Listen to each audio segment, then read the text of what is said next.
स्वागत करते हैं दर्शकगण आप सभी का ऐसे विशेष कार्यक्रम में दर्शन नामक कार्यक्रम में आप हमेशा भाग लेते हैं और हमको देखते हैं। हमारा कार्यक्रम जो है स्टूडियो में हमेशा होता है, लेकिन अभी थोड़े से निकल कर स्टूडियो से हम प्रकृति की गोद में आए हुए हैं। प्रकृति जिसको हम भगवान कहते हैं, भगवान की महामाया कहते हैं दर्शन के हिसाब से। तो चलिए, दर्शन की बात हो रही है। अभी कार्तिक मास चल रहा है, तो हमारे हिंदू धर्म के हिसाब से, हिंदू धर्म के आधार पर कार्तिक मास का क्या महत्व है और कार्तिक मास के अवसर पर कौन से विशेष कार्य करने होते हैं, इन सभी के बारे में आज हम बात करने वाले हैं। हमारे साथ है आचार्य शिव शर्मा हरिराम जी। आप मॉरिशस सनातन धर्म टेम्पल्स फेडरेशन से आए हुए हैं और हरिहर क्षेत्र मंदिर कातोबोन में आप कार्यरत है, वहाँ पे पूजा पाठ करते हैं। और साथ ही साथ senior lecturer doctor Rajendra Kumar Devi ji, आप head school of Indological studies MGI की है और हमारे कार्यक्रम में आप दोनों भाग लेने के लिए आप दोनों का हम स्वागत करते हैं। नमस्कार जी। नमस्कार आचार्य जी, आपसे हम शुरू करते हैं। कार्तिक मास चल रहा है, हम सब जानना चाहेंगे हमारे हिंदू धर्म में कार्तिक मास का क्या महत्व है। करारविन्देन पदारविन्दं मुखाद्रविन्दे विनिवेशयन्तं वटस्य पत्रस्य पुटेशयानं बालमुकुन्दं मनसा स्मरामि बालमुकुन्दं शिरसा नमामि। श्रीकृष्ण गोविन्द हरे मुरारी, हे नाथ नारायण वासुदेव। जीवे पिबस्वामृतमेतदेव गोविन्द दामोदर माधवेति, गोविंद दामोदर माधवेति। पहले सभी दर्शकों का हमारा अभिवादन है। भाई जी, आपके प्रश्न जो है बड़ी उत्तम है। हमारे मन में भी ऐसी ऐसी भावना आती है कि कभी जो है हम लोगों को अपना जो है भाव प्रकट कर सकते हैं, लोगों के सामने समझा सके कि सभी को लाभ हो इससे। ये हमारे कार्तिक मास की जो विषय आपने उठाई, 12 महीनों में हमारे शास्त्रों ने बताया कि 12 महीने में से सबसे उत्तम जो महीना है, मास है, वो कार्तिक मास है। अब प्रश्न उठेगा क्यों? ये कार्तिक मास को हम कहते हैं दामोदर मास। दामोदर जो है कृष्ण भगवान के एक नाम है। जिस समय भगवान जो है अपनी लीला करें, भगवान की लीलाएं अनेक है, लेकिन कार्तिक मास में भगवान श्रीहरि ने बहुत उन्होंने लीलाएं की। और उनमें से एक लीला है जहाँ पर माता यशोदा जो है भगवान को उखल में बांध देती है। ये कथा जो है विस्तृत है, लेकिन हम आपको बस ये समझा रहे हैं किस समय जो है उनको उन्होंने बंधा था और भगवान जो है उस माया से निकल करके कैसे लोगों को जो है का उद्धार करते हैं। इसी को उनका नाम जो है उस समय दामोदर दिया गया। ये उस समय की बात है। लेकिन हमारे कार्तिक मास के पीछे जो है बड़ी धार्मिकता है और आध्यात्मिकता भी है। धार्मिक दृष्टि से देखा जाए तो ये व्रतों के लिए, उपासना के लिए जो है बहुत व्रत धारण किया जाता है। आपको आगे चल के हम बताएंगे कि ये चातुर्मास के अंतर्गत आती है। और आध्यात्मिक दृष्टि से जिस समय हमारा जो सूर्य जो है अपनी जगह बदलेंगे, वो निकलेंगे दक्षिणायन से निकल करके उत्तरायण की ओर जाते हैं, तो उस समय की बात है वो कार्तिक मास। तो कार्तिक मास में ये जब गतिविधि होती है तो उसमें ज़्यादा जो है उपासना, ज़्यादा पूजन करनी पड़ती है, क्योंकि भगवान जो है शयन में रहे हैं उस समय। तो ये आपको हम आगे चल करके बताएंगे। आचार्य जी, बस एक स्पष्टीकरण मैं करना चाहूँगा। जब आप कह रहे हैं कि सूर्य दक्षिणायन से उत्तरायण या फिर आयन को बदल रहे हैं, तो हम सब जानते हैं सूर्य तो घूमता नहीं है, ज्योतिष के हिसाब से ये होता है जी। लेकिन हम जहाँ है भावना ऐसी होती है, जैसे हम भारत वर्ष को लें तो जिस भारतवर्ष के लिए जो दक्षिणायन होगी, हमारे लिए उत्तरायण हो जाते हैं, उत्तर हम लोग उत्तर मानेंगे। लेकिन जो शास्त्र बताते हैं, ये अयन का मतलब जो है सिर्फ जो है सूर्य का बदलने से नहीं होता है, राशियों पर से उनका मतलब बदलाव होते हैं, राशियों से निकल करके दूसरे राशि में जाती है। तो राशि में तो बदली नहीं होती है। सूर्य जो है वो, जब हम लोग कहते हैं सूर्य एक जगह एक तक रखते हैं, लेकिन हम लोग जो है हमारी जो है धरती घूमती है। जब धरती घूमती है तो जिस राशि पर उनका प्रभाव पड़ता है वो जो है वो प्रभाव उन पर पड़ेगा। लेकिन हम लोग जो मानते हैं कि सूर्य घूमता है, सूर्य जो है घूम रहे हैं। बहुत ही सुंदर। तो हमारे साथ है डॉक्टर राजेंद्र कुमार देवी जी। आप दर्शन के क्षेत्र, ये आपके क्षेत्र है। तो दर्शन का मतलब है फिलॉसफी। शुरुआत इसी से करते हैं।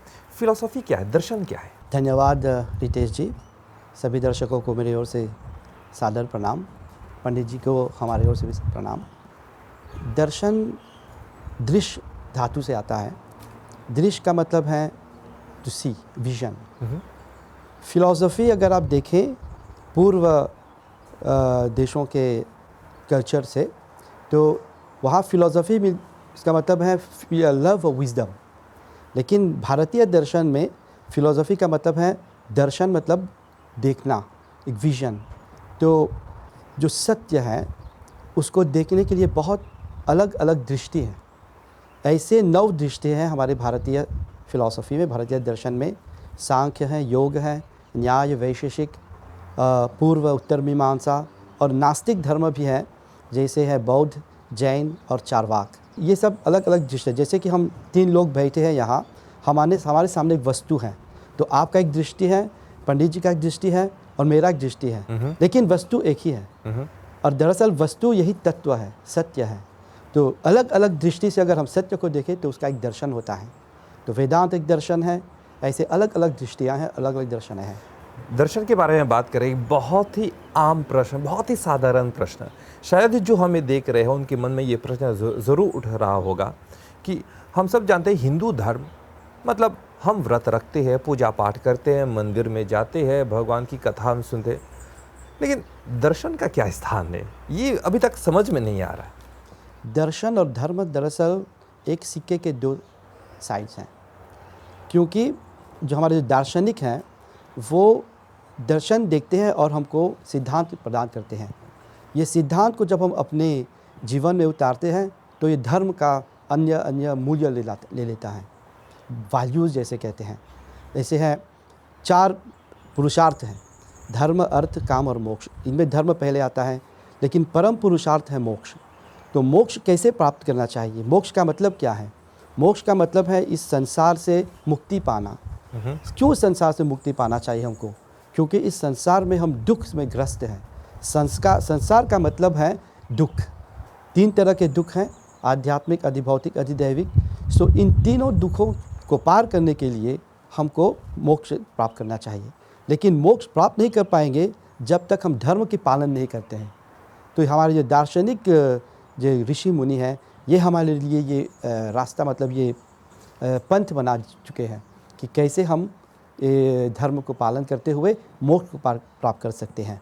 शायद बहुत ही अच्छी तरह से आपने समझाया है कि हमारे हिंदू धर्म में दर्शन का क्या स्थान है। अभी फिर से हम अपने विषय में आते हैं। तो दर्शन के आधार, दार्शनिक दृष्टि से कार्तिक मास का क्या महत्व होता है? जैसे मैंने अभी कहा और पंडित जी ने शुरुआत में माया का शब्द प्रयोग किया। माया का मतलब क्या है? माया मतलब कि ये सारे संसार एक तरह का एक भ्रम है, भ्रम जिस पे हम सब लोग ग्रस्त हैं। सत्य हमारे सामने आता नहीं, इसीलिए दर्शन हमको चाहिए। तो हम आम इंसान हैं, इतनी दार्शनिक दृष्टि नहीं पा सकते हैं। तो हम हमारे रास्ते को आसान करने के लिए हमारे जो दार्शनिक हैं उन्होंने ये मतलब प्रैक्टिस जो गतिविधियां हैं उन्होंने प्रस्तुत किया है हमारे लिए। तो अब देखेंगे कि हिंदू धर्म में 2 पन्ने होते हैं, एक आध्यात्मिक और एक भौतिक। तो भौतिक आध्यात्मिक को कैसे भौतिक स्तर पर लाएंगे? तो इसी को मतलब जैसे पर्व हैं, व्रत हैं, स्नान हैं, ये सब ऋषि मुनियों ने हमको हमारे लिए मतलब प्रदान किए हैं कि तुम ये सब करो। अगर हम प्रश्न करेंगे समझेंगे नहीं, लेकिन वे दार्शनिक हैं, वे जानते हैं, वो सत्य को प्राप्त कर चुके हैं, हम नहीं प्राप्त कर चुके हैं। तो हमारे लिए ये सब मार्ग मतलब हमको चयन करना चाहिए। बिल्कुल उसी प्रकार जिस प्रकार एक डॉक्टर हमको बता रहे हैं हाँ। कि ये दवाई खा लो, हाँ, तो उसी समय खाना चाहिए। हाँ। बाकी डॉक्टर जानता है कि अगर वह थोड़े से बाद खा सकता है, लेकिन हमारे लिए हम वहाँ तक नहीं जा पा रहे, इसलिए बेटा ये दवाई खा लो समय पर। हम डॉक्टरी नहीं सीखेंगे बिल्कुल जब बीमार होते हैं। तो आगे बढ़ते हैं आचार्य जी आपसे। तो कार्तिक मास का बड़ा महत्व तो अभी आपने बताया और राजेंद्र जी ने बताया। आचार्य जी आपसे एक प्रश्न, पुराणों के हिसाब से कार्तिक मास का क्या क्या लाभ होता है? अच्छा, ये पहले जो है हम थोड़े पहले ले लेते हैं। ये कार्तिक मास से आने से पहले चातुर्मास होती है। ये चातुर्मास जो है वो आरंभ होती है हमारे आषाढ़ महीने के लगभग मध्य में, वहाँ से शुरू होते हुए वो कार्तिक चक्र आती है। तो ये महीने जो 4 मास का होता है ना, आप देखेंगे देश में ही कुछ गतिविधियाँ जो है थम जाती है, इकोनॉमिकल या कुछ भी जैसे है फाइनेंशियल जो है दृष्टि से हम अगर इसको देखें तो जब तक धनतेरस नहीं आ जाती है, दीपावली के समय धन्वंतरी देवता की उत्पत्ति, ये सब जब तक नहीं आ जाती है तब तक हम लोग जो हमारी गतिविधि जो है थोड़े थमे रहते हैं। तब इसके बाद जो है बढ़ती है, आप देखो नए साल ही आ जाती है, सब जो है यहाँ जितने जो है व्यापार जो है बढ़ने लगती है। लेकिन ये 4 मास क्या होता है ना, जो भगवान हमारे विष्णु जी हैं वो आषाढ़ महीने में वो जा कर के शयन करते हैं। तो आषाढ़ में शयन करते हुए 4 महीने तक वो शयन में रहते हैं। तो उस समय क्या होता है, जीवन जो है थोड़ी जो है इतना जो है हमारी सुखी नहीं होता है।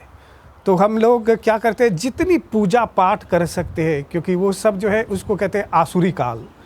जब हमने बताया आपको अभी ना दक्षिणायन, तो उसको कहते हैं आसुरी काल, और देवकाल आएगा इसी के बाद। तो आसुरी काल में क्या होता है, जो हमारे संत है, ऋषि मुनि लोग हैं ना, इन्होंने सोचा कि क्या करना चाहिए उस समय। उपासना और व्रत, और भैया जी जैसे बताए तप करनी पड़ती है, तपस्या करनी पड़ती है। तो ये उपासना व्रत तप जो है इसी से शुरू होते हैं। आप देखेंगे आषाढ़ में आते हैं व्यास गुरु पूर्णिमा, तो गुरु जी ने जो बताए हम लोगों को अब ऐसे ऐसे करनी पड़ती है। ऋषि मुनियों ने बताया, व्यास तो ऋषि थे तो उन्होंने बताया क्या करनी चाहिए।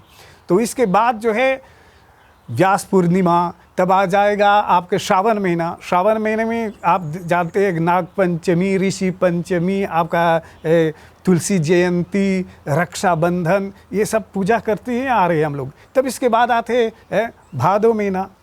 भादो महीने में आएंगे तो हम लोग क्या करेंगे, कृष्ण जन्माष्टमी, गणेश चतुर्थी मनाएंगे, तो गणेश जी के जो है जन्मोत्सव मनाएंगे। तो वैसे चलता रहता है कि जितनी पूजा पाठ होगी वो श्रावण में, भादों में। अब इसके तुरंत बाद जो है पितृपक्ष, पितरों की पूजा के बाद जो है माँ शक्ति की पूजा आश्विन महीने में। तो आश्विन महीना के होते होते एकादशी आ गई, मतलब हम लोग विजयदशमी मनाए ना, तो उसके तुरंत दूसरे दिन संकल्प लेते हैं कार्तिक का, वहीं से कार्तिक शुरू हो जाती है। तो कार्तिक जब शुरू होती है एकादशी से हम लोग संकल्प लेते हैं कि हम जो है एकादशी का व्रत धारण करेंगे। अब वो अलग कैसे होते हैं कार्तिक, इसमें बहुत शुद्धिकरण, जैसे भैया ने बताया कि इसमें जो है बहुत शुद्ध होना पड़ता है। मतलब हमारे जो है एक जो है मेंटली, दूसरी जो है हमारे फिजिकली, जो किसी तरह से हम लोगों को हम मतलब शुद्ध होना है। स्नान प्रतिदिन, कार्तिक महीने में प्रतिदिन स्नान, ये बताया गया है, नियम है। कुछ नियमों का पालन करना पड़ता है।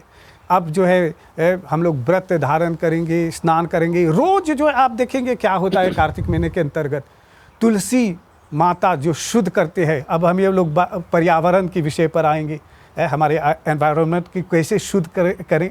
तो उस समय जो है तुलसी के पौधे डाल देंगे द्वार पर, उनको दिया जलाएंगे पूरे महीने जो है कार्तिक की। गौ पूजन, गौ जो है माता को, हम गौ माता को कितनी मानते हैं जानिए। तो गौ जो है की पूजा होती है, गोपाष्टमी। आंवला की पूजा करते हैं, हमने बताया आपको अभी, धन्वंतरी की पूजा करते हैं। तो धन की भी और औषधियों के लिए भी हम लोग प्रार्थना करते, पूजा करते हैं ताकि सभी लोग सुखी हो। अब इसके बाद जो है गंगा की पूजा, गंगा स्नान तक आ जाएगी नहीं, तो गंगा की पूजा, सूर्य षष्ठी व्रत, छठ व्रत, सूर्य जो हमको जो है तेज देते हैं, शक्ति देते हैं, हमको बढ़ाते हैं, इनकी पूजा करते हैं। क्या नहीं करते हैं कार्तिक महीने में। तो इसीलिए कार्तिक में जो है जितनी जो है हम लोगों को जितनी महत्व हमको चाहिए हमारे जीवन के लिए, तो हम जो है इसी कार्तिक में पा सकते हैं। बहुत ही सुंदर आपने बताया कि हमारे धर्मशास्त्र ने हमको किस तरह से बताया कि कार्तिक मास का क्या महत्व होता है। और आपने एक बात कही, एक शब्द आपने उसका उच्चारण किया है, वह है शुद्धिकरण, जो भाई जी ने भी कहा है। हम थोड़ा सा इसमें और जानना चाहेंगे। शुद्धिकरण, शुद्ध का मतलब है साफ, क्लीन, ठीक है। तो सभी से हम अगर ये प्रश्न पूछे क्या आप साफ है, आप क्लीन है? हाँ, हम तो क्लीन है। कौन कहेगा कि हम क्लीन नहीं है?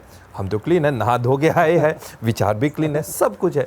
शुद्धिकरण क्यों करना चाहिए? शुद्धिकरण क्या है दर्शन के हिसाब से? पंडित जी जैसे कहा शुद्धिकरण, उसने कहा साफ होना चाहिए।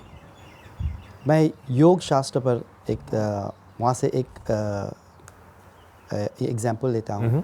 दूसरे अध्याय में पतंजलि ऋषि ने कहा है कि शौच एक शौच है, यम है, नियम है, और नियम में शौच आता है। शौच मतलब शुद्धता, प्यूरिटी। क्यों शौच चाहिए हमको? क्यों? और पतंजलि कहते हैं कि जिसके पास प्यूरिटी होता है उसके पास सिद्धि भी आती है। शुद्धि के साथ सिद्धि, इसका मतलब है कि अगर आप शुद्ध हैं तो आपके पास बहुत सी सिद्धियां आएंगी। 8 सिद्धि आप तो जानते हैं, अष्ट सिद्धि, नवनिधि के दाता पवन पुत्र हनुमान, वे तो बहुत बड़े योगी थे। और इस कार्तिक मास में हम आदि योगी को भी याद करते हैं, महादेव, जो सब योगी के योगी हैं, देवों के देव। तो इस शुद्धि क्यों चाहिए हमको? इसका मतलब है कि हम शुद्ध नहीं हैं। अगर हमको शुद्ध होना चाहिए, इसका मतलब हम शुद्ध नहीं हैं। तो अब मैं शैव संप्रदाय के ही आधार लेता हूँ कि हमारे अंदर 3 प्रकार के मल है, आणव मल, कर्म मल, और एक मल है जो हम हमारे अंदर से निकालना चाहिए। उसको कैसे निकालेंगे? तो योग में बहुत से मतलब अभ्यास हैं, यम है, नियम है, आसन है, प्राणायाम है। ये सब हम हमारे शारीरिक मलों को निकालते हैं। मानसिक मलों को हम अपने विचारों से, ये यम है अहिंसा, सत्यम, अस्तेयम, अपरिग्रह, ब्रह्मचर्यम, इनसे हम मानसिक मल निकालते हैं। और शौच से हम शारीरिक मल भी निकाल सकते हैं। क्यों चाहिए हमको निर्मल क्यों बनना चाहिए? क्योंकि भगवान ही निर्मल है, भगवान शुद्ध है। अगर हमको भगवान से मिलना है तो हमको शुद्ध होना चाहिए। और इसीलिए मैं पहले से कह रहा था कि हमारे दर्शन जो है शुद्धता की ओर हमको अग्रसर करता है। और ये जो अलग अलग के जो अभ्यास हैं, हमको स्नान करना चाहिए, हमको जैसे कि है पूजा पाठ करना चाहिए। अलग अलग के जो धार्मिक कार्यक्रम हैं, गतिविधियाँ को हम प्रैक्टिस करते हैं तो हम शुद्ध होते हैं। और एक मतलब ये है कि शुद्ध क्या है, अशुद्धता क्या है, मल क्या है। ये हमारे जो जन्मांतर के जो कर्म हम लेकर आ रहे हैं, संस्कार है जो है, वेदांत में कहा गया है कि ये अनादिकाल से हैं। हम जन्मों, और भगवद गीता में भी कहा गया है, भगवान कृष्ण अर्जुन से कहा है कि हम पहली बार इस दुनिया में नहीं आ रहे हैं, जन्म हज़ारों साल से हम आते जा रहे हैं। तो इस हिसाब से कितने मल इकट्ठे करके आ रहे हैं। हाँ, तो इन मल को मतलब निकालने के लिए ये कार्तिक मास एक बहुत शुद्ध अवसर हमको मिल रहा है, प्रदान कर रहे हैं। प्रकृति हमको प्रदान करता है, तो हमको छोड़ना नहीं चाहिए इसको। तो कार्तिक मास एक अवसर है भगवान के लिए नहीं, खुद के लिए। हाँ, शुद्धिकरण के लिए।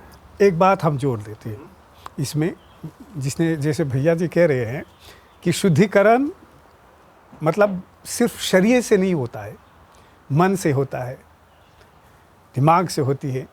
छोटी सी एक आपको हम कथा सुनाते थे, मतलब अंतर कथा हुई। ये हम लोग जो है इसी कार्तिक महीने में मनाते हैं वैकुंठ चतुर्दशी, और इसी कार्तिक में हम लोग नरक चतुर्दशी मनाते हैं। जो अंधेरे पक्ष है उसमें एक नरक चतुर्दशी, और जो चतुर्दशी आएगी वो शुक्ल पक्ष वाले में उसको कहते हैं वैकुंठ चतुर्दशी। तो एक बार जो है वैकुंठ चतुर्दशी के दिन ही वो हम लोग भगवान विष्णु की पूजा करते हैं। उस दिन जो है हम लोग तुलसी की पत्र चढ़ाते हैं, भगवान का नाम उच्चारण करते हैं, हम लोग जो है विष्णु सहस्त्र नाम करते हैं, बहुत भगवान का नाम ले लेके उस समय को हम बिताते हैं वो कार्तिक महीने में। लेकिन एक समय ऐसा था कि विष्णु भगवान जो है शिव जी के लिए पूजा करने गए। विष्णु भगवान शिव जी की पूजा करेंगे, तो उन्होंने संकल्प लिया। हमने कहा, आपने प्रश्न पूछा तभी, ये संकल्प क्या है, वो हम लोग व्रत क्यों करते हैं, संकल्प क्यों करते हैं, प्रश्न आएगा अभी। हाँ। तो वो संकल्प जो किए, तो वो जो है कमल के फूल चढ़ाने लगे। उनको 1008 कमल फूल चढ़ानी थी भगवान के। उन्होंने संकल्प लिया, तो चढ़ाते 1060 होने को हो था। तो उस समय शंकर ने सोचा कि चले हम देखें इस भक्त के उनकी परीक्षा हम कैसे करें। तो उन्होंने परीक्षा ली उनकी। ये आंख मूंद करके जो है कमल को चढ़ाते जा रहे हैं भगवान को। तब तक जो है विष्णु भगवान एक कमल फूल लेकर के चुरा कर मतलब छिपा दिए उनकी। वो छिपा दिए। जब 1060 आए तो उस समय जो है विष्णु भगवान ने कहा, अरे 1008 हुई है और एक जो है कम हो गई, अब हम कैसे पूरा करें? भगवान की संकल्प जो किए हैं तो उसको पूरा करना है, तो कैसे करेंगे? उस समय भगवान सोचने लगे। तब विष्णु भगवान ने सोचा कि हमको तो कहा जाता है कमल नयन, हमारे आँखें कमल के पुत्र। तो उन्होंने एक अपने आँख निकाल करके भगवान को चढ़ा दी। तो देखिए कहाँ तक जो है भक्ति जा सकती है। इसी को आपने प्रश्न पूछा, शुद्धिकरण कैसे होता है।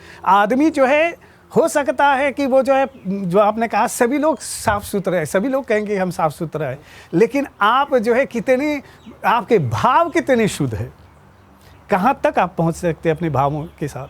तो वो जो है अपने आँख निकाल करके भगवान को दे दिए। भगवान प्रसन्न हो जाते हैं शिव जी। उसी दिन उन्होंने वो सुदर्शन चक्र जो है दान किए, उन्होंने विष्णु को दिए भेंट में। तो कितनी सुंदर कथा होती है। तो हमारे भाव जो है बहुत शुद्ध होनी चाहिए। Intention, what you are doing and what's your intention of doing that. समझिए ना, आप क्या करें और आपके इसके करने से क्या आपका जो है लक्ष्य होता है। बात कर रहे हैं व्रत के बारे में, तो कार्तिक मास के अवसर पर कोई विशेष व्रत रखना चाहिए? जी, विशेष व्रत होता है कि जैसे हमने बताया आपको, एकादशी व्रत से, एकादशी से मतलब आश्विन की एकादशी से शुरू हो जाती है। लेकिन आपके समर्थ के अनुसार कौन कितना कर सकता है, ये ज़रूरी नहीं कि सभी को करनी चाहिए। कितने समर्थ है आप में। कोई जो है नौकरी के लिए जा रहे हैं, बच्चे जो है स्कूल जाते हैं, सभी को अलग अलग मतलब वो लोग कार्यरत रहते हैं। अब जो महिला जो है घर को संभालने वाले हैं, वो लोगों को थोड़ा समय वो लोग पा सकते हैं, तो सुबह सुबह स्नान करके मंदिरों में आती है, या मंदिर में नहीं आ सके तो घर ही पर कर सकते हैं। क्या करते हैं वो, ऐसा शास्त्रों ने बताया कि पार्थिव पूजा कीजिए। मूर्ति जो है मिट्टी के से बना करके, शिवलिंग की मिट्टी का बना हुआ है, उसकी पूजा करते हैं। या कोई भी मूर्ति, दामोदर जैसे हमने कहा, भगवान की मूर्ति बना करके जो है मिट्टी से उनकी पूजा करते हैं और उसका स्नान करके और रोज़ जा करके नदी में विसर्जन करते हैं। तो वो जो है भारतवर्ष के लिए होता है, क्योंकि भारत में जैसे नदी के बगल में लोग रहते हैं, तो वहीं से उनका विसर्जन कर सकते हैं। लेकिन जिनका नहीं तो मंदिर में जाके उनकी पूजा करते हैं। प्रतिदिन सवेरे भगवान की आरती करेंगे, पूजन करेंगे, स्नान करेंगे। अब ये सब करते हुए अब बीच बीच में जो मतलब विशेष पूजा आ जाती है, तो उनको पूरा करते हैं। तो विशेष पूजा में क्या आती है, जैसे हमने बताया आपको, जो है वो लोग मंडल बनाते हैं, आंवला की पूजा करते हैं, तुलसी की वो पौधा लगा करके उनकी दिया जलाते हैं, पूजा करते हैं। और इसी बीच जो है गोपाष्टमी आ जाती है, गौ की पूजा, सूर्य षष्ठी व्रत आ जाती है।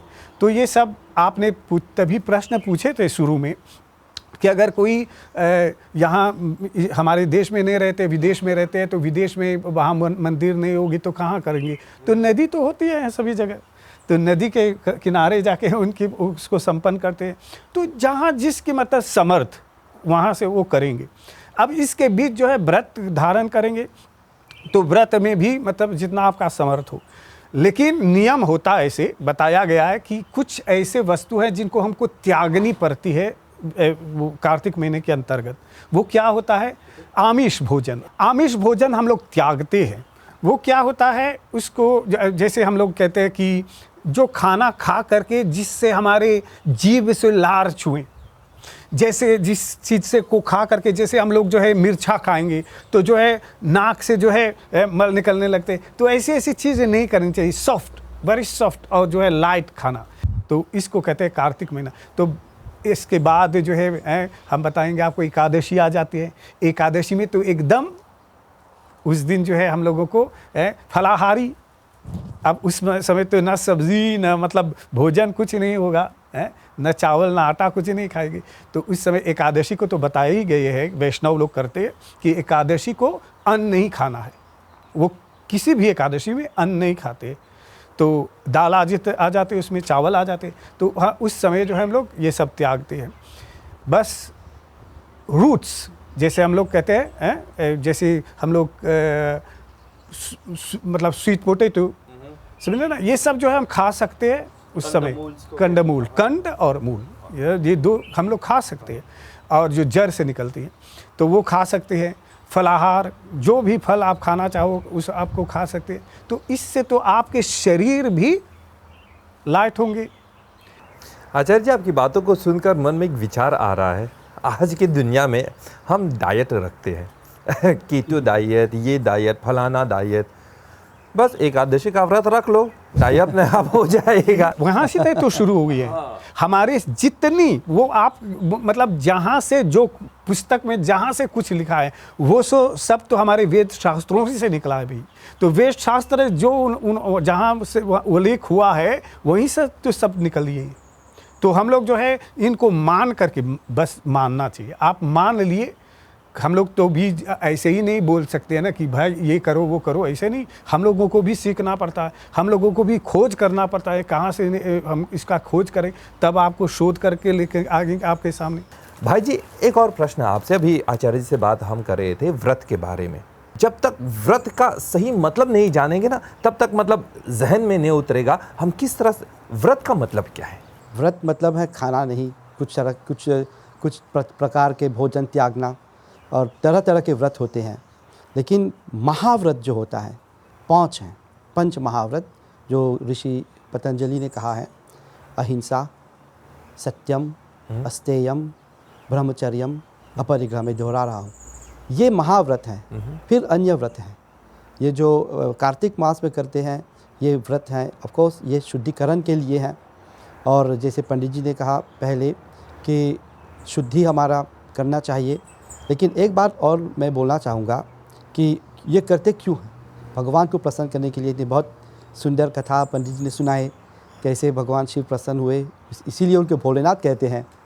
तो हमको अपनी शुद्धि करने के लिए शुद्धि करते हैं भगवान को प्रसन्न करने के लिए, क्योंकि जब शुद्ध हो जाते हैं तो भगवान हमको मतलब हम पर दया करेंगे। तो इसी का महत्व है व्रत रखना। तो डॉक्टर राजेंद्र कुमार देवी जी, आप senior lecturer, head of school of Indological studies MGI से है, और आचार्य जी, आचार्य शिव शर्मा हरिराम जी, आप आए हैं फेडरेशन की ओर से। तो आप दोनों को हम बहुत बहुत धन्यवाद दें इन सभी ज्ञान की बातों के लिए। बहुत धन्यवाद, नमस्कार जी। तो दर्शकगण, अभी आपने सुना कि किस तरह से कार्तिक मास पुण्य मास होता है, शुद्धिकरण के लिए, शरीर के लिए, आत्मा के लिए, कर्म के लिए भी। तो आप अपनी शुद्धिकरण के लिए ज़रूर आप कुछ कीजिए, और हमारा कार्यक्रम हमेशा देखते रहिए। हमारी ओर से नमस्कार।